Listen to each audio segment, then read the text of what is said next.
बॉलीवुड में ऐसी भी एक मूवी बनी जो गट इशू को बहुत पॉपुलराइज किया था, which is 2 days of gas and constipation. My wife yesterday sent me a reel of Malaika Arora. वो कह रही है कि जीरा, अजवाइन और सौका सा नींबू डाल के और मैंने कहा कि मतलब this is full of Saif Ali Khan sir का मैं भी कोई इंटरव्यू देख रही थी जिसमें उन्होंने क्लेम किया है कि एलर्जी टेस्ट, मुझे दूध नहीं पीना चाहिए और ब्रेड नहीं खाना चाहिए। What is the reason of lactose intolerance. South Indians को हम बोलते हैं they are the worst marketing agents for their. बच्चे को अंडे का कुछ पार्ट खिलाना है, कुछ पार्ट नहीं, इसका क्या लॉजिक है? साइंटिफिकली मैम इंडिया में बहुत बड़ी मिसकंसेप्शन है कि first milk of the mother has to be acidity. मुझे लगता है नेशनल कंप्लेंट घोषित कर देना चाहिए इसे। तो एसिडिटी क्यों होती है? मेरा आपसे सवाल है कि अंडा वेज होता है या non veg? Oh no.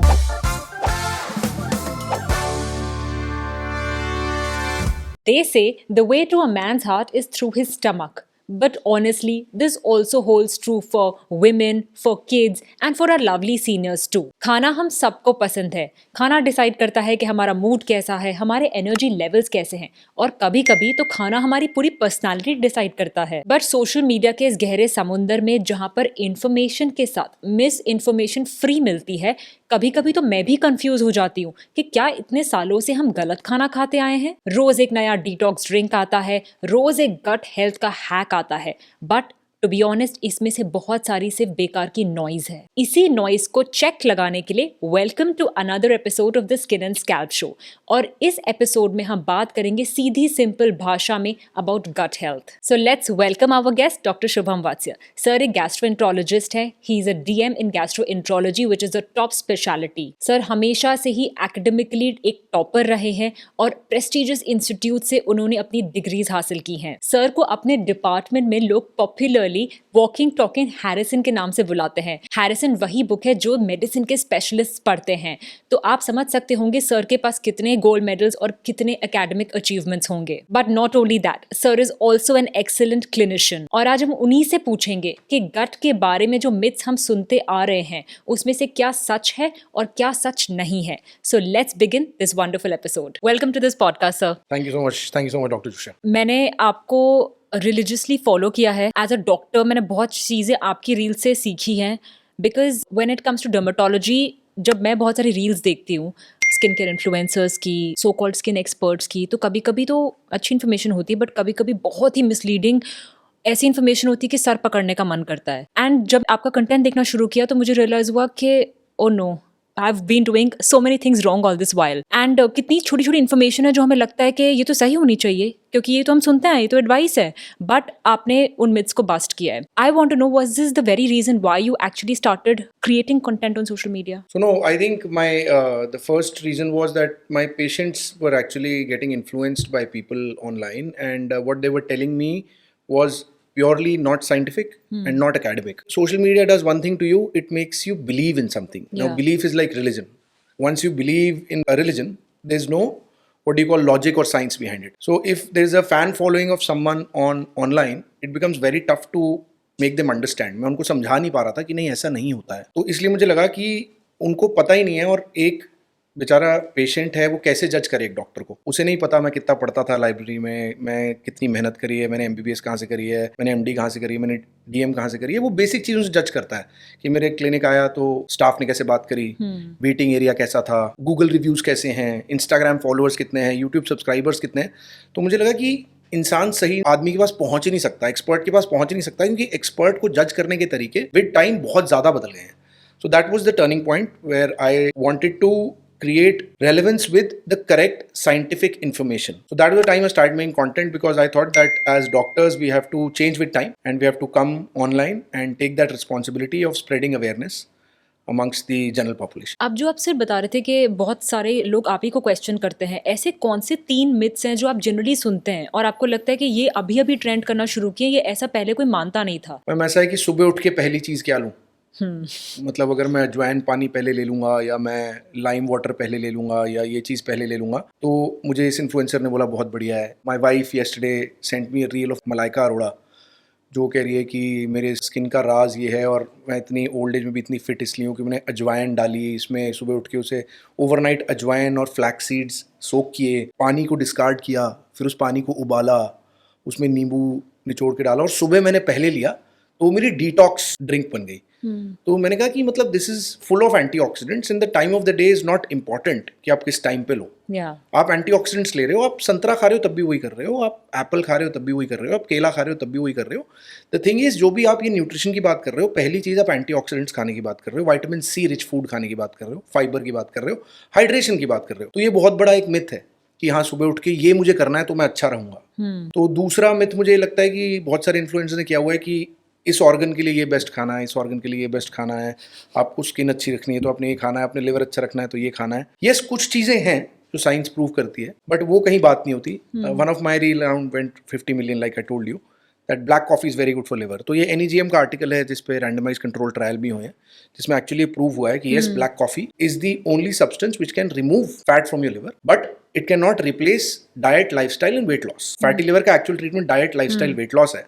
Black coffee helps. Yeah. अब alcohol is the worst thing for liver, but अगर आप बोलो कि अल्कोहल पी लो और ब्लैक कॉफी मत पियो, तो वो सब मिक्स हो जाता है इन सब चीजों में, because you want to sound correct not scientific. फिर एक बहुत ही कॉमन मिथ है कि fruit juices are very healthy for you. It's a very big myth. मतलब मिथ्स का मिथ्स है, it's the grand daddy of myths. Because आपने क्या किया, जो बेस्ट पार्ट ऑफ फ्रूट है फाइबर, वो हटा दिया और आपने प्योर फ्रक्टोज पी लिया. और फ्रक्टोज की अब्जॉर्प्शन ग्लूकोज से बिल्कुल अलग होती है साइंटिफिकली. मतलब SGLT1 के थ्रू, SGLT2 के थ्रू ग्लूकोज अब्जॉर्ब होता है और GLUT5 के थ्रू फ्रक्टोज अब्जॉर्ब होता है. और फ्रक्टोज की पैसिव अब्जॉर्प्शन होती है. मतलब अगर जनता को समझाना है तो डायरेक्ट छन्नी से चले जाता है.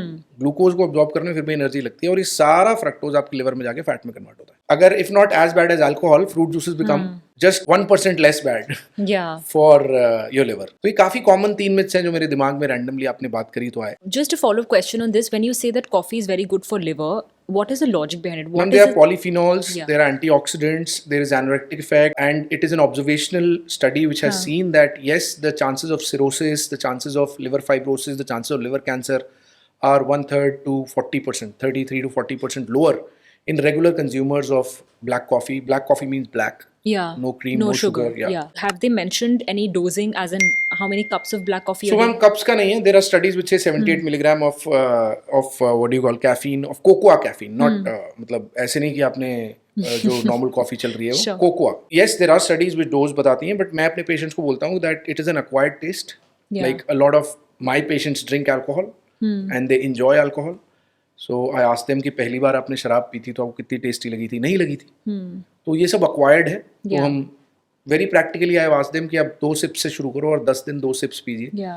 11th डे से 4 सिप्स पीजिए. ऐसे कर करके हमें 3 से 4 कप पहुंचना है before 4 PM. And if you are on the heavier side, yeah this is my thing because I have lost around 38 kgs fat in the last 3 years pure with diet and exercise.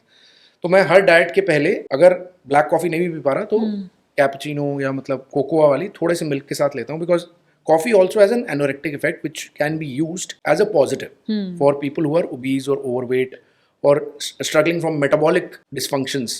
तो उसमें बहुत अच्छा है उन लोगों के लिए. So like you mentioned that time of the day is not important, but आप क्या ले रहे हो वो ज़्यादा Yes, important है. yes, And I yes. think encouraging everybody to shift towards black coffee is going to change the game for a lot of Indians. या and definitely. Yeah. Definitely ma'am, क्योंकि आप ओवरऑल देखेंगे, अगर आप, मैंने अपने patients में देखा है who have just added black coffee, they have lost weight. तो इस सब को अगर आप देखेंगे, मोटापा इसका बहुत बड़ा सबसे बड़ा एपिडेमिक पैंडेमिक है. And we are supposed to be the maximum people of obesity in India. Yeah. Very soon it is going to take over everything. So if you talk about as we age, so if we, अगर हम photos लगा दें एक mail और एक female की 20 years, 30 years, 40 years, 50 years, 60 years, तो आप देखोगे almost like a mutual fund और लाइक अ शेयर, वो कंपाउंड इंटरेस्ट में उनका abdominal circumference बढ़ रहा होता है Right. एवरेज इंडियन का. तो आप फीमेल हैं, you hit menopause, you are obese, तो आपके घुटने भी अंडर प्रेशर आ रहे हैं. Yeah. So it becomes a very important thing to intervene, and I think diet becomes the first factor. And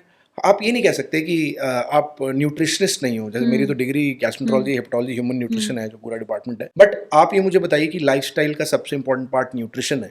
and to the masses, if you don't talk about nutrition, Yeah. Then I don't think you are doing sense. और patient को भी doctor से सुनना है Yeah. कि क्या खाऊं, Yeah. कैसे खाऊं. सेलिब्रिटी से नहीं सुनना है. राइट. That's true. मैंने कुछ दिन पहले एक रील देखी थी जिसमें आई थिंक एक डॉक्टर ही कह रहे थे कि डॉक्टर्स को सिखाया जाता है कि बीमारी को कैसे ठीक करते हैं. उनको ट्रेनिंग नहीं दी जाती है of basics of human health या फिजियोलॉजी. एंड ये सुनकर मैं भी शॉक हो गई थी कि अगर मैं किसी को स्किन के डिजीज़ के बारे में बता रही हूँ, so I first have to learn the physiology. Did I do that? मैं खुद ही उसकी पैथोफिजियोलॉजी या उसमें क्या एरर्स हैं ये नहीं समझ पाऊंगी. मैम, पर आप उन बेचारे इन्फ्लुएंसर का समझो ना, जिनका Yeah. घर ही ये बोल के चल रहा है कि आपको कुछ नहीं आता और मेरे को कुछ नहीं आता. आप Yeah. समझिए कि मतलब अगर जिस लेवल पे न्यूट्रिशन आज मैं बता रहा हूँ, अगर मैं बताता रहता हूँ तो बहुत सारे न्यूट्रिशनिस्ट को बुरा लग जाएगा कि यार Yeah. ये क्यों कर रहा है ऐसा. आप समझ रहे हैं? तो मतलब उनके बारे में भी सोचना पड़ेगा कि उनको डर लग रहा है कि वो भूखे ना मर जाए. Yeah. It's not wrong on their part, but the point is that we are actually the OGs of science. मतलब हमने पहले पीएमटी क्रैक किया, ऑल इंडिया रैंक लाए, इंडिया के टॉप मेडिकल कॉलेजेस जहाँ पे लोग मरते हैं घुसने के लिए, जो आईएएस लेवल की एंट्रेंस से भी मुश्किल एंट्रेंस मानी जाती है, वहां से पढ़े हुए हैं. मेरी ऑल इंडिया रैंक 72 थी पीएमटी में, ऑल इंडिया रैंक 17 थी एमडी में, ऑल इंडिया रैंक 1 थी डीएम में. तो मैं कितना मेहनती होऊंगा ये उस बेचारे को क्या पता. Even American prefer Indian doctors. अगर आप मिडिल ईस्ट में जाएंगे, दुबई के शेख, यूएई के शेख भी इंडियन डॉक्टर्स प्रेफर करते हैं. और ऑस्ट्रेलिया जाएंगे, वो भी इंडियन डॉक्टर्स प्रेफर करते हैं. उन्हें पता है ये लोग मेहनती हैं, ये लोग पढ़े लिखे हैं, they are the best at what they do. But yes, we are told that talking to the general public is wrong. Yeah. Like putting your face online is wrong. That is what we are taught. So I think it's time we adapt. Yeah. We adapt and we actually take that responsibility कि ठीक है भाई, मतलब I'll be ethical, but I will create awareness which is scientific, which is correct, and with time people will definitely believe me because I am correct. Yeah. So that is the whole thing which I want to thank you for bringing me to this platform कि मैं शायद पहला podcast second podcast किसी doctor के साथ कर रहा हूँ, और ये हम जनरल पब्लिक के लिए कर रहे हैं. First was for medical students. Yeah. जब एक एक्ने का पेशेंट आता है तो मैं हमेशा उसे डाइट की काउंसलिंग करती हूँ. जब एक सोराइसिस का पेशेंट आता है, वो मुझसे पूछता है डॉक्टर क्या खाना है, क्या खाना मना है. जब एक हेयर फॉल का पेशेंट आता है, my first thing it starts with what is your diet like. So I know that skin and gut are very very related. But अगर हमें ऑडियंस को समझाना है बहुत सिंपल भाषा में कि कैसे गट स्किन को इफेक्ट करती है, तो आप वो जो गट स्किन एक्सेस होता है उसको थोड़े सिंपल टर्म्स में समझा सकते हो. Yes ma'am. सो हमारी गट में कलेक्शन ऑफ बैक्टीरिया होते हैं, इसे गट माइक्रोबायोम बोला जाता है. और गट माइक्रोबायोम जैसे हमारा जीनोम है, जैसे आप में आधा डीएनए मदर से आया, आधा फादर से आया, मेरे में आधा मदर से आया, फादर से आया, ऐसे ही हमारे कलेक्शन ऑफ माइक्रोब्स कह लीजिए या बैक्टीरिया कह लीजिए इन आवर होल गट. तो trillions of bacteria are there. तो ये भी हर इंसान का एक फुटप्रिंट है. So the gut microbiome is a very important thing, जो पूरा कलेक्शन है. और इसमें दो तरह के बैक्टीरिया होते हैं, the good bacteria and the bad bacteria. इनका बैलेंस होता है.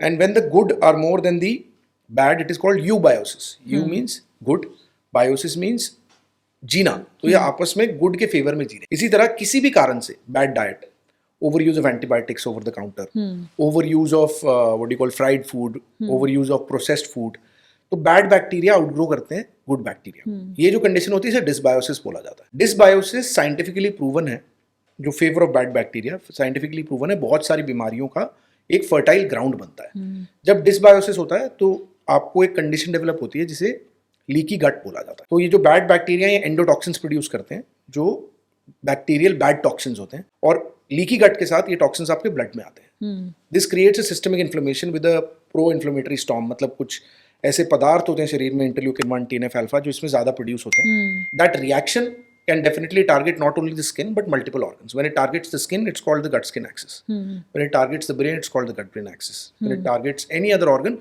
so it starts from the gut microbiome. और ऐसी स्टडीज हैं जो गट माइक्रोबायोम को फैटी लिवर से, अल्कोहलिक लिवर डिजीज से, एक्ने से, सोरियासिस से, एक्ने रोजेशिया से, एक्जिमा से, आपके हेयर फॉल से, आपके अल्जाइमर डिजीज से, पार्किंसन डिजीज से. It's not limited to one organ. So there are multiple studies जो आपके अभी भी चल रही हैं, not established. It's called faecal microbiota transplant. कि आपके अगर बैक्टीरिया ठीक नहीं है गट के, तो एक दूसरे इंसान के पॉटी यूज करके, बहुत ग्रोस साउंड करेगा, but it's actually true, they use it into that individual to clear the whole abnormal axis related to the microbiome. तो गट में जो बैक्टीरिया है, समा गुड बैक्टीरिया जैसे आपने कहा, उसको प्रिजर्व हम कैसे कर सकते हैं, और क्या चीज़ अपनी लाइफस्टाइल में चेंज कर सकते हैं जिससे हमारा गट बैक्टीरिया हेल्दी रहे? सबसे इंपॉर्टेंट है आपका BMI लेस देन 27 होना चाहिए फॉर एन इंडियन. मतलब if you are a normal what you call not overtly weight lifting kind of a guy, because अगर गाय और गर्ल, अगर आपकी बहुत ज्यादा मसल्स हैं तो आपका वेट ज्यादा हो सकता है, तब बॉडी फैट कॉम्पोजिशन की बात आती है. बट सबसे इंपॉर्टेंट है ओबेसिटी को टारगेट करना. And this becomes a chicken egg theory कि गट डिसबायोसिस से ओबेसिटी होता है कि ओबेसिटी से गट डिसबायोसिस होता है. तो मेरा पेशेंट को बोलना है कि गट डिसबायोसिस को हम तब टारगेट करेंगे जब आप एक बार ओबेसिटी को इराडिकेट करेंगे. तो ओबेसिटी को टारगेट करना बहुत जरूरी है। तो ये सारी चीजें घुमा फिरा के क्या हो जाती हैं, सबसे इंपॉर्टेंट मैम डाइट आ जाती है। मतलब and why diet to eat good is tough, because it brings the most important thing into play, which is discipline. It's very easy to do, but it's very easy to do consistently. So that is why it's called a lifestyle. So diet, exercise, mental health. ये तीन चीजें सबसे important हो जाती हैं आपके good gut bacteria के लिए. तो डाइट में हम बात करें तो 3 F बोलता हूँ. F for fibre, F for fermented foods and F for fasting. Fibre आपके लिए बहुत जरूरी है. मतलब आई थिंक आपको वेट लॉस करना है, सो मैं इसको बोल सकता हूँ आपके लिए बेस्ट ब्रेकफास्ट है fermented food of curd with chia seeds, fibre. So it gives you a very condensed form of fiber, condensed form of fermented probiotic, which gives you fullness, which gives you the hunger pangs नहीं आते, मतलब एकदम से crash नहीं होता आपका sugar level. एक persistent आपको एनर्जी और persistent fullness मिलती है, which decreases the amount of calories you're going to take. And then fasting, मतलब this is one of my secrets of the whole journey of 38-40 kgs of weight loss, is time restricted eating. Yeah. मतलब if you can actually follow the old natural method of eating after sunrise and closing it before sunset, I think you give a natural washout to the body and you actually live with good bacteria. तो ये तीन चीजें मैं आपको बता सकता हूँ, जैसे Instagram पे hacks बोलते हैं या tips बोलते हैं, they definitely work. तो सर ये जो 3 Fs के आपने बारे में बात की, fibre, fermented foods and fasting, I want you to elaborate on this for our audience. या सो मैम फाइबर अगर आप देखिए तो वेजिटेरियन फूड में मैक्सिमम है, नॉन वेज में बेयर मिनिमम है. और अगर हम फाइबर की बात कर रहे हैं तो अगर मैं टॉप 5 चीज़ें आपको बता पाऊँ, so chia seeds are very good, flax seeds are very good, और all kind of fruits are amazing. और normal basic fruits, apples, oranges, bananas, थोड़े fancy fruits, strawberries, blueberries, blackberries. Yeah and fermented foods में कुछ examples. Curds आपके ma'am, fermented food, South Indian सारा food बहुत fermented है अगर आप उसे फ्राई नहीं कर रहे तो. इडली, कोकोनट जो चटनी बन रही है उसके साथ वो फर्मेंटेड है. फिर सांबर अगर आप वेजीज के साथ ले रहे हो तो फाइबर और प्रोटीन दोनों है. तो साउथ इंडियंस को हम बोलते हैं मतलब न्यूट्रिशन में कि they are the worst marketing agents for their amazing foods as compare to हम नॉर्थ इंडियंस. तो मतलब बटर चिकन और दाल मखनी और शाही पनीर जिसमें इतना सारा तेल होता है और नान्स और इस सब को इतना बढ़ चढ़ के मार्केट कर देते हैं. But I think fermented foods के लिए the best breakfast would be idli sambar और a dosa made in olive oil. Replace the aloo with the paneer if you vegetarian. So ये फर्मेंटेड है सब कुछ. And buttermilk ma'am, basic आप दही लस्सी पी रहो. Yeah they say that you must have breakfast like a king. या पर किंग में आपको आलू के पराठे खाने की जरूरत नहीं है, Yes, मेरे को लगता है. yes. I am not saying कि आप साधु बन जाओ. Whatever you can do consistently, we have to be consistent, that's the aim, discipline way में. So I think I've covered your fiber and fermented food. Yeah. Fasting में ma'am, let's touching upon intermittent fasting, 16-8, 12-12, 8-16. बहुत लोग मुझसे बहुत कुछ पूछते हैं. I think it's like बनिए की दुकान देखिए आपने, it's like a गल्ला. It's like there the currency is money. कि एक तरफ आपकी आमदनी है, एक तरफ खर्चा है. तो आपका एम होता है कि your earnings have to be more than your expenditure so that you take something home. So when we replace it by calories, if you want to lose weight, it's mathematical. Your calorie burning has to be more than your calorie intake. Only then your reserve fat will be used or reserve calories will be used. तो medically आपको पता है glycogen form में store होता है, triglyceride form में store होता है. ये टच ही नहीं होगा. अगर मैं 2000 कैलोरी खा रहा हूँ और मैं 800 बर्न कर रहा हूँ तो बॉडी यूज ही नहीं करेगी ना रिजर्व को. तो रिजर्व को यूज करने के लिए आप कोई भी फैंसी टर्म यूज कर लीजिए. When you have a negative balance of 7700 kilocalories, you lose 1 kg. And when you have a positive balance of 7700 kilocalories, you gain 1 kg. So that is the most important thing for us to understand. It's nothing fancy. Yeah. आप intermittent करिए और आप उसमें 4000 calorie खा लेंगे 8 घंटे में. So will that lead to weight loss? It won't. For me, fasting means I am giving the body a natural 12 to 14 hour window of rest. And I am eating with the diurnal cycle, which I'm used to. Yeah. तो एक बहुत अच्छा सवाल हमसे पूछते हैं लोग, मतलब बहुत प्रोलिफिकली, कि सर नाइट टाइम वर्क करें तो क्या करें. तो live with the biological clock of that place of the working hours you are working, because it's a 24 hour window. और अभी यहाँ पे 2:30 बज रहा है तो कहीं पे रात के 2 भी बज रहे हैं, कहीं पे 6 भी बज रहे हैं. सो हमारा जो सेरोटोनिन, जो आपका भी पूरा सेरोटोनिन मेलाटोनिन पाथवे है आपके, तो इतने सारे अच्छे अच्छे चीजें आती हैं स्किन के लिए. तो सेरोटोनिन सुबह सबसे ज्यादा होता है. जैसे वो मेलाटोनिन में कन्वर्ट होता है, We sleep. we sleep. Yeah. Yes. तो आपकी बॉडी का मेटाबॉलिज्म, बॉडी का काम करने का तरीका, एनर्जी एक्सपेंडिचर उसके साथ जा रहा है। तो आज का जेनजी जब रात को 2 बजे फूड डिलीवरी ऐप से ऑर्डर करता है, so that's the time your digestion is going to be the slowest naturally. So that becomes a big problem. You will have skin issues, you'll have gut issues, you'll have mental health issues. So that all will be there. So I think living with the biological clock becomes very important. When you gain weight, PCOD becomes a big issue. आपके सारा hormonal cycle goes for a toss. तो जब androgen ज़्यादा होंगे तो आपका acne आ जाएगा picture. So मेरा आपसे सवाल है, I'll be the devil's advocate. कितनी % countries all over the world pure vegetarian है? कोई भी नहीं शायद. 0%. Can I, as a gastroenterologist, say that non-veg food खराब है? आप मुझे बताइए स्किन के लिए नॉन-वेज कैसा है? मैंने तो देखा है सर कि most patients of hair fall actually vegetarians होते हैं. मैं खुद एक वेजिटेरियन हूँ, बट क्योंकि मुझे थोड़ी नॉलेज है तो मैं अपना प्रोटीन इंटेक अच्छा करने की कोशिश करती हूँ. So I see non-veg as a source of protein and that's what I tell my patients. If you travel the world, and I'm sure you must have, अगर आप यूरोप में वेज बर्गर मांगेंगे मैकडोनल्ड्स से तो आपको क्या आई मिलेगा? Have tried that. क्या मिलता है आपको?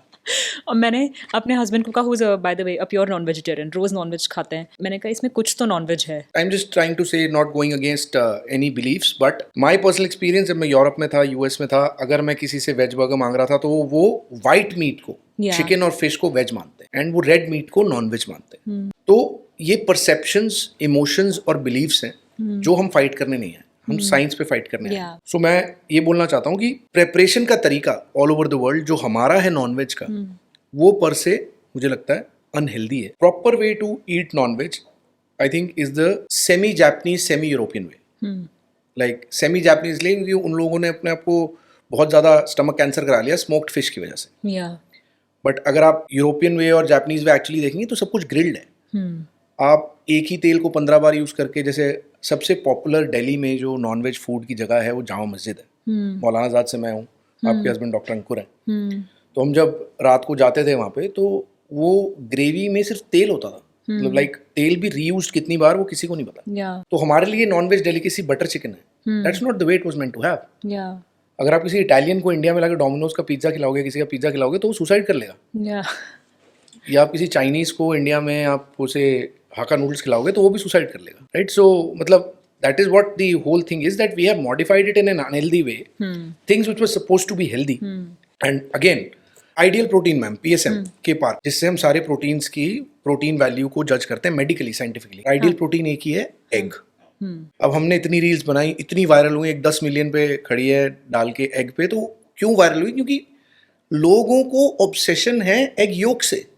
एग योक में कोलेस्ट्रॉल होता है. अरे चाचा, जो तू समोसा खा रहा है, जो ब्रेड पकौड़ा खा रहा है, उसको भी देख ले, जो जलेबी खा रहा है उसको भी देख ले. नहीं, but people have an obsession कि अंडा वेज होता है या नॉन वेज. अरे भाई ओके, ठीक है, सब कुछ ठीक है, कोई दिक्कत नहीं है, बट आप वो सब नहीं देख रहे. आप चाय में चीनी डाल रहे हो, वो आपके एग योक के कोलेस्ट्रॉल से 1 करोड़ टाइम बुरा है. मतलब 1 करोड़ टाइम. या आप रात को विस्की पी रहे हो, वो नहीं देखोगे आप, पर आप एग योक के पीछे पड़ोगे. मुझे नहीं समझ आया कहाँ से ये ऑब्सेशन आया, but Indians are obsessed with egg yolk. You are missing everything around it. And I have just learned recently that this is the level of emotional obsession our public has. Absolutely. In fact जब मैं patients को थोड़ा diet लिख के देती हूँ hair fall के लिए स्पेशली, बिकॉज हम उसमें प्रोटीन देते हैं. सो अगर वो एग खाते हैं तो मैं उन्हें कहती हूँ आप एग्स खाइए, और मुझे साथ में लिखना पड़ता है 1 योग, because they were, I know by nature, अगर मैं एग कह रही हूँ तो कहेंगे इसमें तो कोलेस्ट्रॉल है, तो हम अंडे का पूरा वाइट खा लेते हैं, येलो फेंक देते हैं. And then have to mention it to them, उसमें विटामिन B12 है, उसमें बायोटिन है, जो आप गोलियों की तरह खाना चाहते हो. बट आप सर कितना एग योग हम ले सकते? 2-3 एग्स का योग खा सकते हैं दिन में? मैम देखो, बड़े honestly, if you are non diabetic, your lipid profile is normal, you have a low HDL, you don't have any family history of coronary artery disease, heart attack, no personal history, 3 egg yolks मुझे कोई दिक्कत नहीं है, 3 full eggs. 18 gram protein कहीं से तो खाओगे, कहीं से तो आना चाहिए. मैम आप वेजिटेरियन हो, मुझे नहीं पता. मैं एग्स खाती हूँ लेकिन. हाँ, तो मतलब वो हमारे इंडियंस में भी 3 तरह के वेजिटेरियन होते हैं ना. एक अंडा खाते हैं, एक अंडा नहीं खाते, वो अपने आप प्योर वेजिटेरियन बोलते हैं. एक अंडा खाने वाले वेजिटेरियन होते हैं, ग्रेवी खाने वाले वेजिटेरियन होते हैं कि मैं ग्रेवी खाता हूँ, मैं पीस नहीं खाता. तो मुझे पूछना पड़ रहा है ना कौन से वाले हो आप. So I think if everything is fine, I don't have any problems with 3 egg yolks, because, but I would be against any bread pakoda, any jalebi, any use of sugar in your coffee or tea. I think that is more dangerous than 3 egg yolks. Very dangerous. तो वो ज्यादा दिक्कत है। और अपना बाकी सब चीजें ठीक है, तो कोलेस्ट्रॉल बुरी चीज नहीं है। आपके सारे हार्मोन्स कोलेस्ट्रॉल से बनते हैं। आपका Right. Oestrogen, Right. Progesterone cholesterol ही तो है। Right. आपका टेस्टोस्टेरॉन, आप ऐसे जिम में एनाबॉलिक स्टेरॉइड लगा लोगे मसल बनाने के लिए, उससे उससे दिक्कत नहीं है। मतलब कितने सारे जिम के लड़के आते हैं, वो कहते हैं सर हम ना साइकिल कर रहे हैं। तो साइकिल कर रहे हैं मतलब फिर इसमें ऑन ऑफ होता है। मतलब हम ना इस टाइम पे स्टेरॉइड लगाते हैं, इस टाइम पे ऑफ। वही वो साइकिल तो नॉर्मल भी है तेरे शरीर में, मेरे शरीर में भी है। फीमेल्स में तो एक डिफरेंट किस्म की साइकिल है, वो नेचर ने बना के भेजी है, तो उसको क्यों कर रहा है? आपको पता है कि जो हमारा हाइपोथैलेमस है ऊपर से मास्टर ग्लैंड, वो जीएनआरएच सिक्रीट करता है, तो आपका पिट्यूटरी ग्लैंड एलएचएफएसएच सिक्रीट करता है, और ये सब पल्स में आता है। Yeah. और फिर उस पल्स से फीमेल्स में ईस्ट्रोजन प्रोजेस्टेरॉन, मेल्स में टेस्टोस्टेरॉन बनता है। आप जब लगातार उसे लेते हैं तो आप पूरी साइकिल को फीडबैक इनहिबिशन से इनहिबिट कर रहे हैं। तो आप लॉन्ग टर्म में ये जिम के लड़के जो इतना सारा साइकिल अपनी तरफ से कर रहे हैं, भाई वो नेचुरल तो नहीं है। स्पर्मेटोजेनेसिस जो आपके, जिसके लिए आप पागल हैं, सीमन, स्पर्म काउंट सब कुछ खराब हो रहा है आपका। बाद में आपने शादी हुई, आप बच्चा करने की कोशिश कर रहे हैं, आप इनफर्टिलिटी से जूझ रहे हैं, आपको पता ही नहीं है। तो ये सब चीजें आ जाती है ना। आप बेचारे अंडे के योग को आपने इतना बदनाम कर दिया, आप जो उसके आसपास कर रहे हो आपने देखा ही नहीं। तो अभी आपने बताया कि एग एक बहुत अच्छा प्रोटीन का सोर्स है, and when I become a new mother, first year में हम कहते हैं कि बच्चे को अंडे का कुछ पार्ट खिलाना है, कुछ पार्ट नहीं। इसका क्या लॉजिक है? क्या ये एलर्जीज की वजह से होता है, या फिर इनकम्प्लीट है बच्चों के लिए, बच्चे डाइजेस्ट नहीं कर पाते? साइंटिफिकली मैम बिल्कुल गलत है। Okay. 6 महीना एक्सक्लूसिव ब्रेस्ट फीडिंग होनी चाहिए, Yeah. जो हमारी इंडियन एसोसिएशन ऑफ पीडियाट्रिक्स बोलती है। या nothing except mother's milk, right. If it is adequate in quantity, should be given. पैदा होते ही बच्चे को हनी नहीं देना होता, जो हमारे इंडिया में एक बहुत ही तगड़ा नोशन है। It can lead to botulism which is a infectious disease. बहुत सारे एपिडेमिक्स न्यूबॉर्न्स में हुए हैं। लाइफ थ्रेटनिंग डिजीज है बॉटुलिज्म, गलत है। तो अगर न्यूबॉर्न बच्चे की मदर्स हमें सुन रही हैं, एक्सपेक्टिंग मदर्स और न्यू पेरेंट्स, तो exclusive breast feeding for 6 months, egg उसके बाद देना हर फॉर्म बहुत अच्छा है। जैसे आपने बहुत करेक्टली बोला, egg white is mainly protein, but the complete food is with the yolk, which has biotin, which has B12, which has lot of other things which make it the whole protein. और egg white में सिर्फ 3 gram protein है, egg yolk में भी 3 gram protein है। And for people who are vegetarians, if they can eat egg without अपने धर्म भ्रष्ट के बिना, तो उनके लिए तो मैम एग एक वरदान है। तो उसमें कोई डाउट नहीं, संडे हो या मंडे, रोज का वनडे। राइट। पहले मैं आपसे एक सवाल पूछती हूँ जो मुझे पहले पूछना था। जो आपने नरेंद्र मोदी जी का बताया कि उन्होंने मोरिंगा के बारे में बताया है, और हम उसको फाइबर में डिस्कस कर रहे थे, बट बहुत सारे न्यूट्रिशनिस्ट मोरिंगा सूप की रेसिपीज देते हैं। So you are trying to point out here that moringa is very good, और उसको सब्जी के फॉर्म में भी हम लेंगे तो उसमें से फाइबर मिलेगा। मोदी जी तो पराठे के फॉर्म में खाते हैं, हाँ. तो अगर मोदी जी को मानते हो तो पराठा खा लो। Yeah. मतलब नहीं ma'am, it has to go in your body, that's the most Yeah. Important thing. And again, जब हम साउथ इंडियन की बात कर रहे थे, अगर आप साउथ में जाओगे, लाइक इवन श्रीलंका साइड भी जाओगे, तो उनके सांबर में ना ड्रम स्टिक्स बहुत कॉमन होती हैं, और मेरी पूरी फैमिली के नॉर्थ इंडियन वहां जाके उन्हें हटा के बाहर कर रहे होते हैं। ये अजीब लग रहा है, ये अजीब लग रहा है। And when our moringa reel went viral, मुझे उड़ीसा के व्यूअर्स, साउथ के व्यूअर्स, आसाम के व्यूअर्स कहते हैं तो हमारे यहाँ बहुत नॉर्मल है। या मैं एक सिंधी हूँ सर, और हमारे इसमें एक सिंधी कड़ी बनती है जिसमें इसे हम सिंघी कहते हैं सिंधी में, और उसे हम चॉप करके डालते हैं, and it's suppose to be actually जिसको मिल गई उसकी किस्मत है, क्योंकि वो हम डेलिकेसी की तरह से यूज़ करते हैं।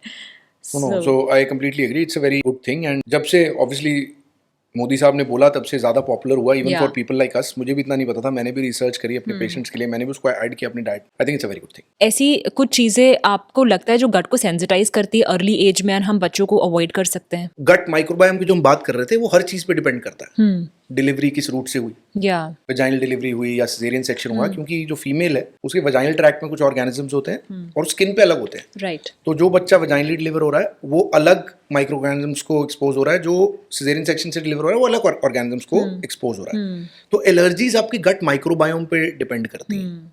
जैसे बहुत सारी चीज़ें हैं इंडिया में जो मैं अभी आपको बताऊंगा जो बहुत इंपॉर्टेंट है। तो पहली चीज़ ये हो गई। दूसरी चीज़ हो गई, बच्चे को पहले क्या मिला?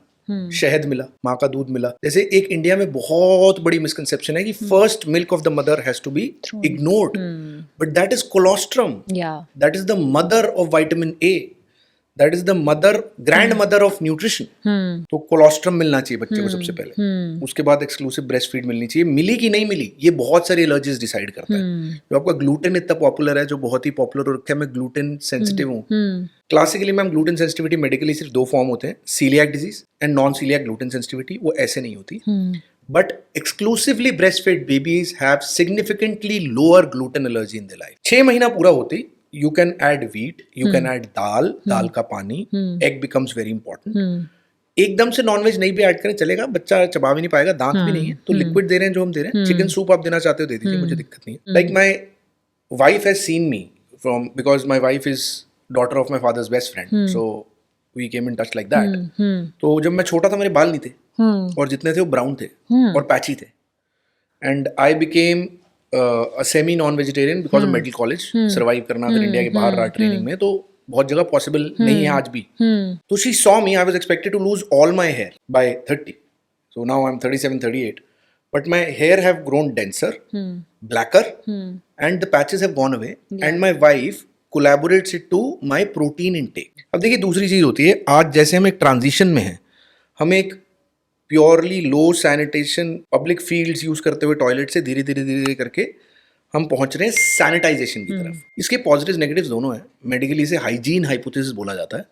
बहुत सारी बीमारियां इंडियंस में नहीं होती, बहुत स्टर्डी होते हैं, बिकॉज हम मिट्टी में खेले थे बचपन। तो हमें क्या क्या एक्सपोज हुआ है, हमारा गट माइक्रोबायोम उस एनवायरमेंट को, तो उससे वो कितना स्टर्डी बना, तो बहुत सारी एलर्जीज हमें नहीं हुई। इसी तरह बहुत क्लीन जो लोग रह रहे हैं, बच्चे कभी मिट्टी में गए ही नहीं, पेरेंट्स की एंजाइटी इतनी हाई है कि उन्हें खेलने भी नहीं भेजा, यहाँ गिर जाएगा वहां गिर जाएगा, ये हो जाएगा वो हो जाएगा, तो वो बहुत चीजों को एलर्जिक हो गए।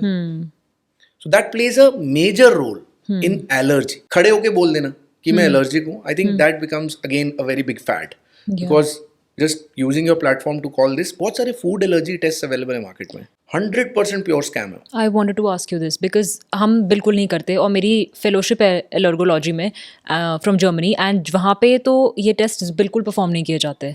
It's not scientifically backed। या You are just making people emotionally believe something। Yeah. That's it।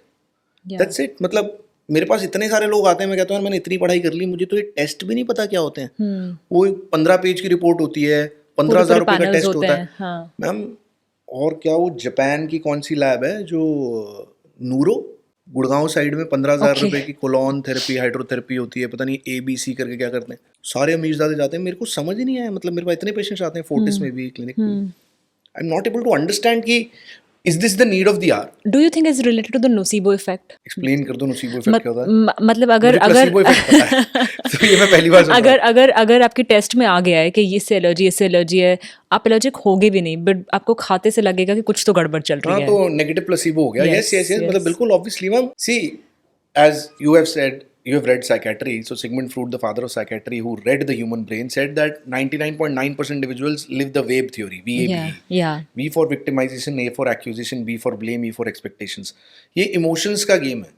So I want to feel that कुछ गलत है, और कुछ गलत है, और किसी ने मुझे बता दिया कि गलत है। The major world is living in that perception that nobody understands me। I'm a victim of life।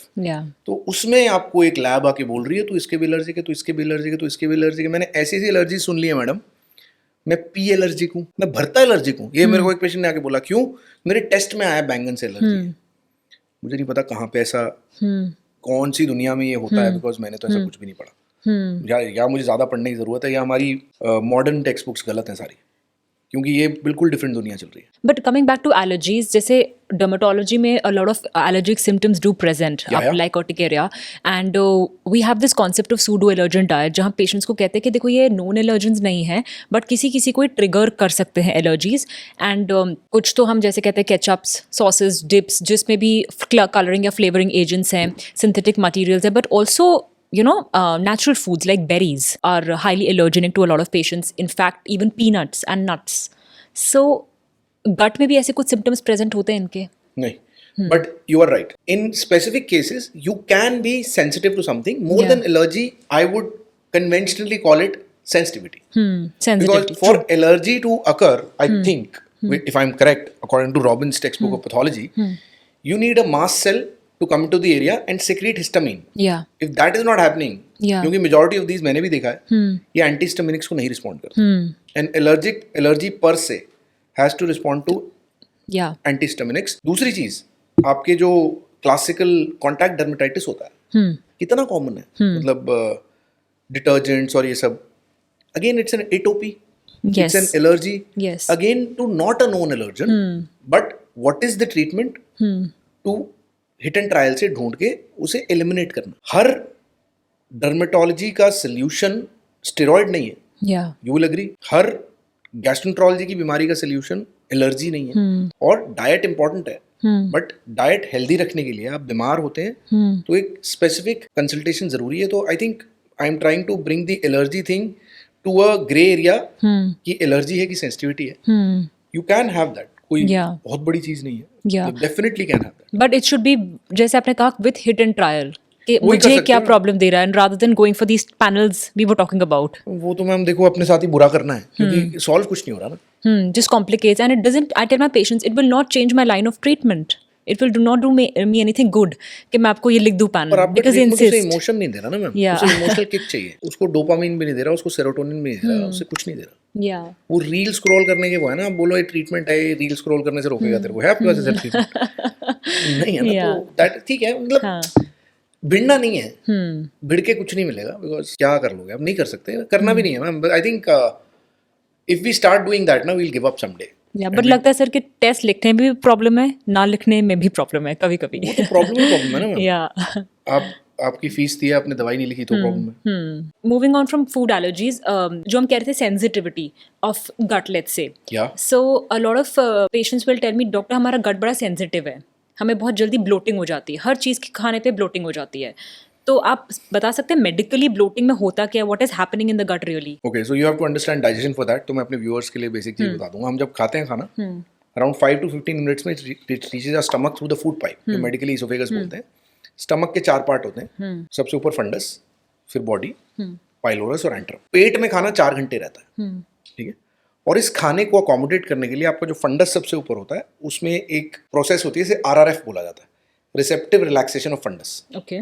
ये खाना स्टोर करता है और धीरे धीरे करके चर्न करके, लिक्विडिफाई करके स्टमक के थ्रू स्मॉल इंटेस्टाइन में जाता है. कुछ लोगों में, अब इसमें फूड रिलेटेड हो सकता है, इसमें एज रिलेटेड हो सकता है, इसमें सेक्स रिलेटेड हो सकता है, एक मेल और फीमेल, और कुछ फीमेल्स को अपनी मेंस्ट्रुअल साइकिल के अकॉर्डिंग भी ब्लोटिंग ज्यादा होती है, और कुछ लोगों को डिजीज रिलेटेड भी हो सकता है कि आपका फंडस रिलैक्स नहीं कर रहा है. तो अगर वो नहीं रिलैक्स कर रहा है, तो आपकी, क्योंकि स्टमक की कैपेसिटी इतनी है, वो तो स्टमक की बलून की तरह फूल जाता है. तो अगर वो नहीं ऐसे फूलेगा रिलैक्स करते हुए, तो बाहर की तरफ फूलेगा, तो वो पेशेंट को ब्लोटिंग लगती है.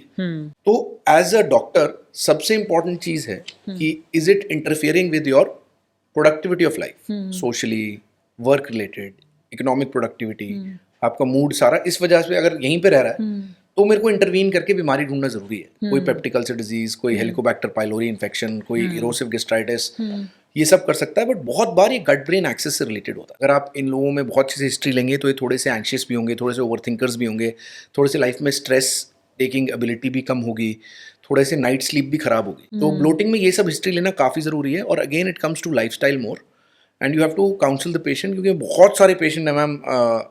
अब स्ट्रेस रिलेटेड स्किन इशूज़ मुझे नहीं पता, आपको ज़्यादा पता होंगे, but stress related gut issues बहुत सारे होते हैं. बहुत डिटेल्ड हिस्ट्री लेने के बाद मैं उनसे पूछता हूँ, कहते हैं लाइफ में ना सर बहुत स्ट्रेस है. मैं उनसे पूछने की कोशिश करता हूँ कि आपकी लाइफ में विराट कोहली, लायोनेल मेसी, नरेंद्र मोदी, इन सबसे ज़्यादा स्ट्रेस है? तो नहीं सर, इनसे ज़्यादा तो नहीं है. मैंने कहा मतलब स्ट्रेस नहीं है ना, it's your reaction. Now something is over powering you and it's in your mind. So I think हमारी गेम कमज़ोर है, हमें उसकी तरफ काम करना है कि हम कैसे इसको मैनेज कर पाएँ. बहुत सारी चीज़ें हमारे कॉर्पोरेट लाइफस्टाइल में उससे रिलेटेड है. बिकॉज लोगों ने फ्राइडे दोपहर से, अगर आप गुड़गांव जाओ, कॉर्पोरेट पार्टी सीन, 3-4 बजे से आप लगातार 2 दिन पार्टी कर रहे हो, फिर आप दोबारा उसमें आ रहे हो, तो आपको लग रहा है कि आपकी जो लाइफस्टाइल का स्मोकिंग, अल्कोहल, ये सब है, स्ट्रेस किलर्स हैं. बट एक्चुअली रिबाउंड स्ट्रेस बढ़ा रहे हैं, और आपकी स्ट्रेस कितने लेवल पे हो रहा है उसे कम कर रहे हैं. तो ये सब चीज़ें अगेन रोल प्ले कर रही होती हैं ब्लोटिंग में. तो आपको बहुत इंपॉर्टेंट है ये सब चीज़ें देखना कि ये कितना आपको उससे रिलेट कर रहा है. अब ब्लोटिंग से रिलेटेड एक और चीज़ है जो अगेन मुझे लगता है नेशनल कंप्लेंट घोषित कर देना चाहिए इसे, तो वो है एसिडिटी. हर जने को एसिडिटी है, सुबह उठ के एसिडिटी है, रात को सोने से पहले एसिडिटी, आधी रात को एसिडिटी है. तो एसिडिटी क्यों होती है? अगर बहुत कॉमन, सबसे कॉमन कारण है एसिडिटी का जो आपको लगता है प्रैक्टिस पे देखते हैं? सिम्टम अगर एसिडिटी कोई बोल रहा है तो मैं सोचता हूँ कि आपको मिडिल ऑफ द चेस्ट में बर्निंग हो रही है। ओके। सो पर से दिस मीन्स कि आपका जो मैंने बताया था फूड पाइप और स्टमक के बीच का जंक्शन है, जिसमें एक वाल्व होता है जो यूनिडायरेक्शनल वाल्व होता है, ऊपर से नीचे खाना जाने देता है, नीचे से ऊपर नहीं आने देता, जिसको लोअर इसोफेजियल स्फिंक्टर बोलते हैं साइंटिफिकली। उसका काम होता है नीचे से ऊपर आने से बचाना, क्योंकि acid is a good thing, या acid is not a bad thing. Acid हमारी बॉडी का एक डिफेंस मैकेनिज्म है जो बहुत सारे बैक्टीरिया को भी मारता है जब हम खा लेते हैं। एसिड डाइजेशन के लिए भी बहुत जरूरी है। कुछ लोगों में ये जब एसिड ऊपर आता है, क्योंकि फूड पाइप एसिड को झेलने के लिए नहीं बनी, तो उनको एसिडिटी फील होती है। इसको बोला जाता है हमारी भाषा में GERD, gastro oesophageal reflux disease. It is primarily a lifestyle issue again. Some common risk factors are obesity, motapa, smoking, alcohol, chocolates, mints, spicy foods, and poor lifestyle like lying down immediately after eating food, and stress. So these becomes the common factors of acidity. But on the other side, there are a good amount of people who we investigate who have the symptom of acidity but no reflux. Okay. उनको acid reflux नहीं हो रहा पर acidity हो रही है। ये purely functional group में आते हैं साइकोसोमैटिक सिम्टम्स के साथ, जो अगेन गट ब्रेन एक्सिस से रिलेटेड है। Okay. This become stress, poor lifestyle, anxiety, overthinking. So this becomes a primary component of the disease. With all this, there becomes substance abuse like alcohol, smoking. With all of that, the calorie intake and obesity. So it becomes a big picture. या okay. So this acidity is actually a very big issue, but can be organic like a GERD and can be functional or a psychosomatic thing which becomes to lifestyle. तीसरी चीज, treatment क्या है GERD का? हमारी country में I guess percentage में बोलूँ तो 50-50 लोग ओहो, खाते दैट हैं। Was supposed to be my next question. या PPIs। Yes. यस, तो यही मेरा अगला सवाल था सर, ये पैंटॉप या कोई भी PPI जो लोग कैंडी की तरह खा लेते हैं, इसका क्या इफेक्ट है गट पे? So PPIs, proton pump inhibitors, the popular ones like pantoprazole, like omeprazole, like esomeprazole, like lansoprazole. What do they do? Acid का निकलना ही बंद कर रहे हैं। Acid production from the parietal cell of the stomach को inhibit कर देते हैं। या दिक्कत एसिड की नहीं है, लाइक यू या सेड इन तो the start. Acid at the wrong place है, या या एसिड ही नहीं है पर सिम्टम है और आपने बेचारे एसिड को मार दिया। आप एक 50 साल की महिला हैं जिनके बॉडी में पहले एस्ट्रोजन प्रोजेस्टेरोन खत्म हो गया है क्योंकि आपको मेनोपॉज हो गया है, तो अब आपकी हड्डियां पहले कमजोर हैं। आपका गैस्ट्रिक एसिड चाहिए कैल्शियम अब्जॉर्प्शन के लिए, मैग्नीशियम अब्जॉर्प्शन के लिए, विटामिन B12 अब्जॉर्प्शन के लिए, आयरन अब्जॉर्प्शन के लिए। आपने चारों चीजें उड़ा दी, तो आपको पोस्ट मेनोपॉजल फ्रैक्चर्स भी हो रहे हैं, आपको आयरन डेफिशिएंसी एनीमिया भी हो रहा है, आपको मैग्नीशियम डेफिशिएंसी भी हो रही है, सब कुछ हो रहा है। आप इंडिया में हैं जहाँ पे आयरन डेफिशिएंसी इतनी तगड़ी चीज है। आयरन डेफिशिएंसी में आपका हेयर फॉल, आपकी स्किन डार्क, आपका क्या क्या नहीं होता। B12 डेफिशिएंसी में आपकी नकल, हाइपरपिगमेंटेशन, क्या क्या डर्मेटोलॉजिकल कितने साइंस होते हैं। तो आप एक 30-year-old फीमेल जो वैसे ही आयरन डेफिशिएंट है, वो PPI खा रही है क्योंकि उसको एसिडिटी इतनी है, वो खाई जा रही है। और हमारी एक कंट्री है जिसमें ओवर द काउंटर आपको कुछ मिल जाता है ना। नहीं मिलेगा तो किसी का कोई ना कोई दोस्त होगा जो दिला देगा। तो आप खा रहे हो तो आपका आयरन कभी ऊपर ही नहीं आ रहा। आपने आयरन चढ़वा लिया फिर भी नहीं आ रहा। आपने आयरन की टैबलेट्स खा ली, सप्लीमेंटेशन तो भगवान के नाम पे होती है यहाँ पे, तो नहीं हो रहा। तो PPIs से ma'am acute kidney injury, CKD इतना कॉमन हो गया अब आज के टाइम। PPIs आपके एसिड को मारते हैं, तो आपके गुड बैक्टीरिया बैड बैक्टीरिया का बैलेंस, और एक बार गट माइक्रोबायोम गया तो इतना कुछ हो जाता है। आपको पता नहीं लगता क्योंकि आपने गैस की दवाई को तो प्रसाद की तरह खा लिया, तो प्रसाद तो कभी खराब हो नहीं सकता। सो दैट्स द प्रॉब्लम। तो ये सब पूरा एक साइकिल बन जाती है एंड हमें टैकल करने में बहुत दिक्कत होती है। तो सैफ अली खान सर का मैं भी कोई इंटरव्यू देख रही थी जिसमें उन्होंने क्लेम किया है कि उनको लैक्टोज इंटॉलरेंस है और वो उनकी एलर्जी रिपोर्ट में आया है। और ये हम बहुत कॉमनली सुनते हैं कि सर हम तो लैक्टोज इंटॉलरेंट है, हम तो बिल्कुल पीते ही नहीं है दूध। सो ये एक्चुअली एलर्जी कितनी कॉमन है, what is the reason of lactose intolerance? No, lactose intolerance is a known thing. या दो तरह की होती है, प्राइमरी लैक्टोज इंटॉलरेंस और secondary lactose intolerance. As we age, जैसे हमारी उम्र बढ़ती है तो स्मॉल इंटेस्टाइन की जो सेल्स होते हैं उसमें finger like, hair like projections होती हैं, विलाय बोलते हैं। विलाय की टिप पे एक एंजाइम होता है, इसे लैक्टेज बोलते हैं। लैक्टेज लैक्टोज को 2 मॉलिक्यूल्स ऑफ मोनोसैकेराइड में तोड़ता है, डाइसैकेराइड। तो विद एज देखा गया कि कुछ लोगों में ज्यादा स्पीड से, कुछ लोगों में कम स्पीड से लैक्टेज की मात्रा कम होती जाती है। तो लैक्टोज टूट नहीं पाता, अब्जॉर्ब नहीं हो पाता, तो खाना खाने के बाद, दूध पीने के बाद ब्लोटिंग एंड डायरिया कॉमन है। इसको लैक्टोज इंटॉलरेंस बोला जाता है। फेयरली कॉमन सिचुएशन, किसको किस एज पे आएगी नहीं पता। फूड रिपोर्ट में नहीं आ सकती है, या डोज ऑफ लैक्टोज पे डिपेंड करती है। ओके तो कुछ लोगों को डबल टोन मिल्क सूट करेगा, कुछ लोगों को फुल क्रीम नहीं सूट करेगा, ऐसा होगा किसी लोगों को बिल्कुल सूट नहीं करेगा।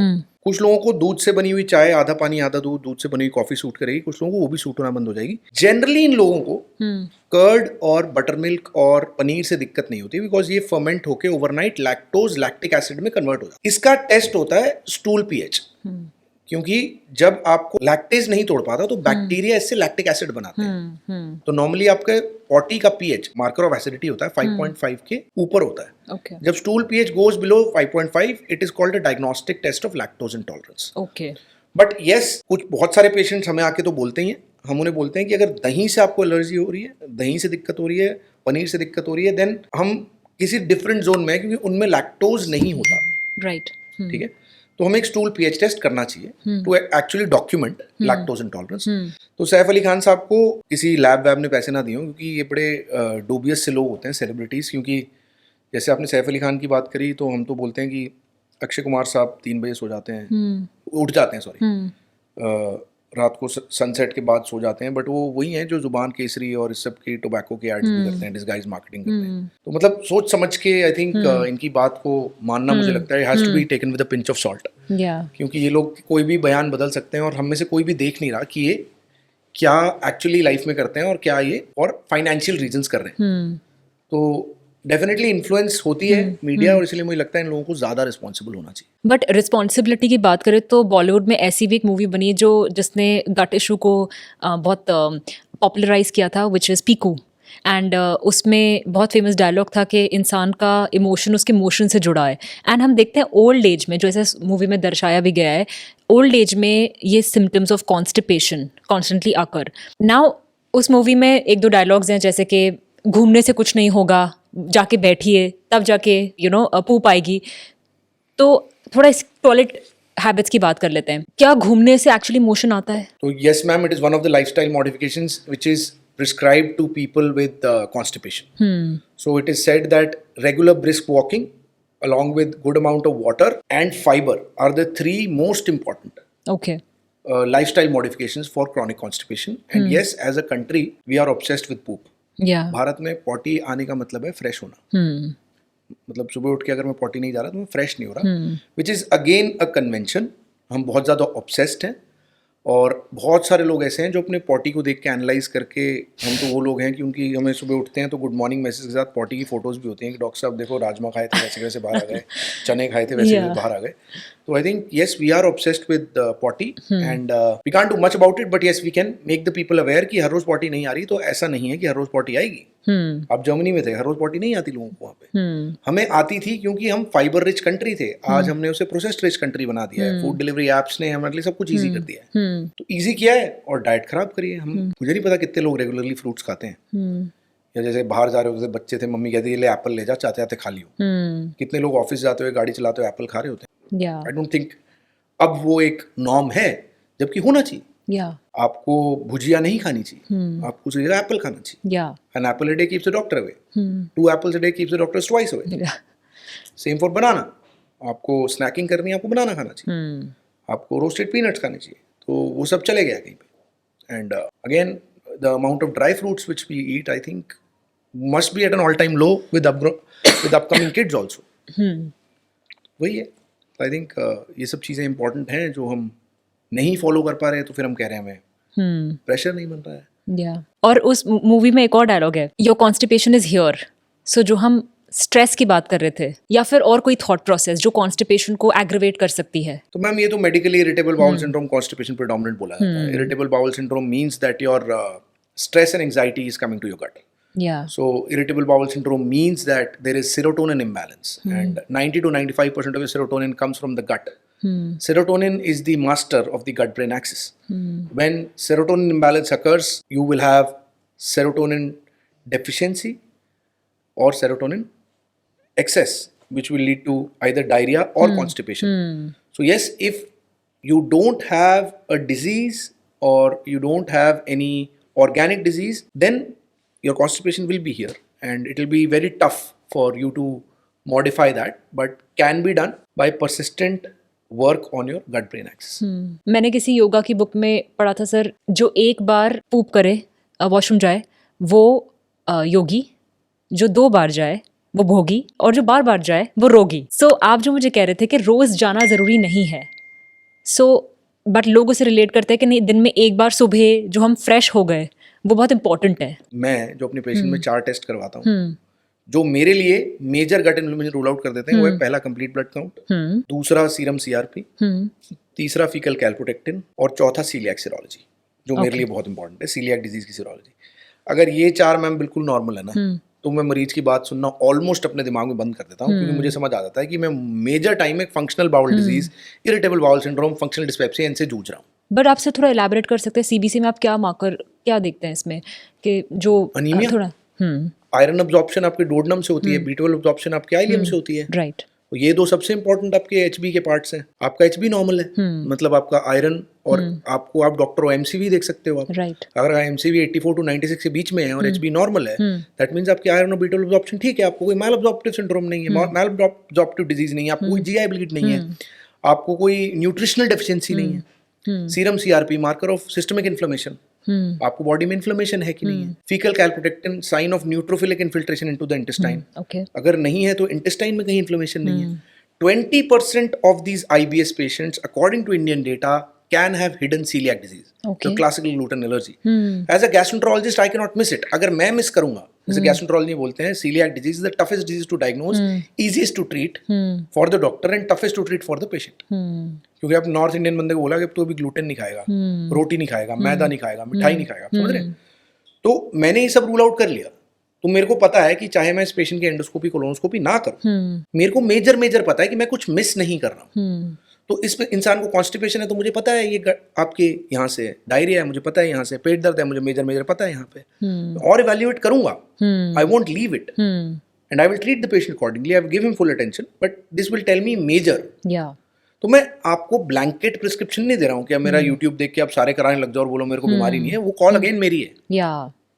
Depending on the symptoms. Yeah, depending on the whole scenario. See, in the day and age of online consultations after COVID, मैं डिस्करेज करता हूँ ऑनलाइन कंसल्टेशन, क्योंकि अब मैं कैसे समझाऊं किसी को कि डॉक्टर जब मरीज से बात कर रहा होता है सामने बिठा के, तो क्या किस मोमेंट क्लिक करता है और क्या वो इन्वेस्टिगेशन बोलता है और क्या डायग्नोसिस बनता है, उसको भी नहीं पता. जैसे कोई पेशेंट चलते हुए आता है ना, मैं कहता हूँ उसका केएफटी कराओ यार, सीकेडी है. तो मुझे नहीं पता, मेरे टीचर्स ने मुझे ऐसा क्या सिखाया था कि मरीज को देख के बता रहा हूँ. जब वो मुझे, मैं काफी सारे पेशेंट स्पाइनल लेवल पे देख लेता हूँ, बोलते हैं मेरे फादर की डेथ हुई थी. पहले अगला सवाल होता है कैसे हुई थी, तो कोलोन कैंसर से. तेरी उम्र क्या है? 40 साल. भाई कोलोनोस्कोपी करा. वो कहेगा मुझे तो कोई सिम्टम नहीं है.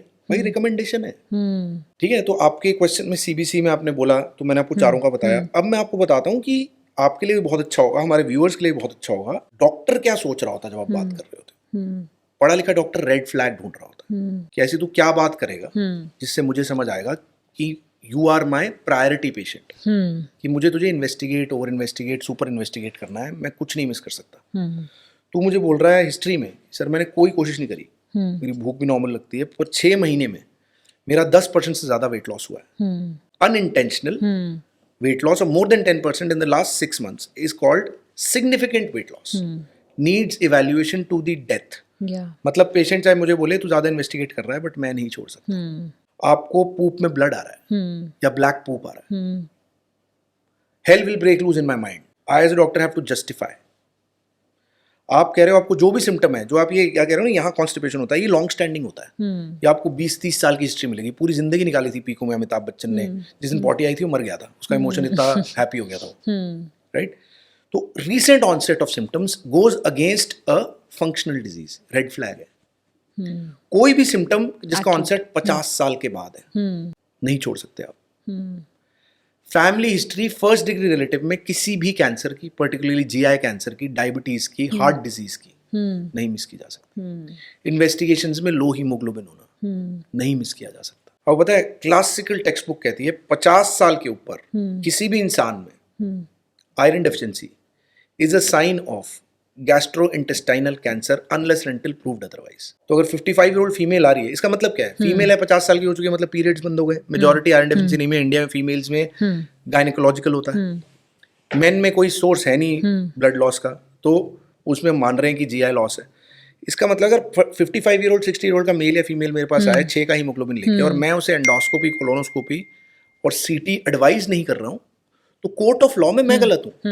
कोई इन्फ्लुएंसर बैठ के इंस्टाग्राम पे बोल सकता है कि डॉक्टर ने पैसे बनाने के लिए, हम तो बदनाम है ना, हम पैसे बनाने के लिए टेस्ट करते हैं। In the court of law, if I am not prescribing this test to this patient, then I am wrong. अभी मैंने रिसेंटली एक केस सुना यूएस में, मेडिकल न्यूज़ में था, that a lady came with acute liver failure because of using curcumin shots every morning for past 3 months because she saw in one of the reels that it's good anti-inflammatory. Curcumin original haldi is very good for our body, but must be a commercial product, क्योंकि complementary alternative medicine जो है उसमें जो commercial products होते हैं उसमें बहुत सारे हैवी मेटल्स, बहुत सारे स्टेरॉइड्स, बहुत सारी चीज़ें होती हैं जिनको रेगुलेटेड भी नहीं होती। एंड डेटा है एम्स से published all over the world भी scientifically prove that alternative medicine Ayurvedic homeopathic definitely liver को इंजर करती है।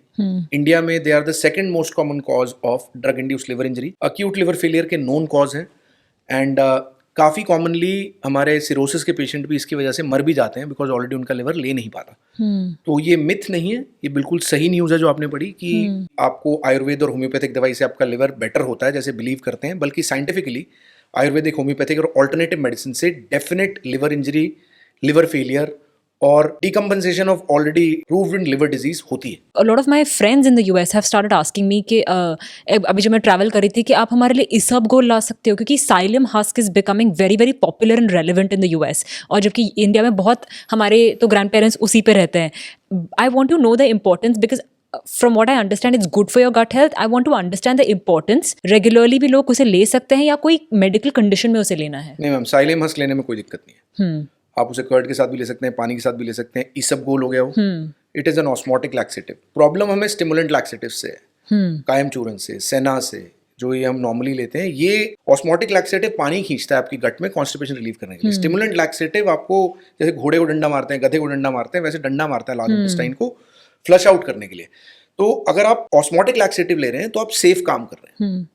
जैसे आपके बहुत सारे लैक्टुलोज और ये सब फार्माकोलॉजिकल सब्सटेंसेस भी हैं, ये आपके एक्चुअल साइलियम हस्क का ही काम कर रहे हैं। मुझे साइलियम हस्क लेने में कोई दिक्कत नहीं है। It's a natural fibre. Okay. No commercial preparations. Yeah. Original isabgol, I don't have any issue. So this brings us to an end of another episode of the Skin and Scalp Show, जहां हमने discover किया gut health के लिए क्या सही है क्या नहीं। हमने बहुत सारी चीज़ों के बारे में बात की, लेकिन अगर आपको लगता है गट रिलेटेड कुछ क्वेश्चंस आपके छूट चुके हैं तो प्लीज़ उन्हें कमेंट सेक्शन में हमसे ज़रूर पूछिए। और अगर आप ऐसी ऑथेंटिक मेडिकल इन्फॉर्मेशन में बिलीव करते हैं तो हमारे चैनल को सब्सक्राइब करना मत भूलिए। मैं हूँ डॉक्टर जोशिया भाटिया और मैं आपसे मिलूंगी आप किसी अगले पॉडकास्ट में जहां हम एक और हेल्थ इशू को डिकोड करेंगे। Up until that, I wish you all a very happy and healthy skin.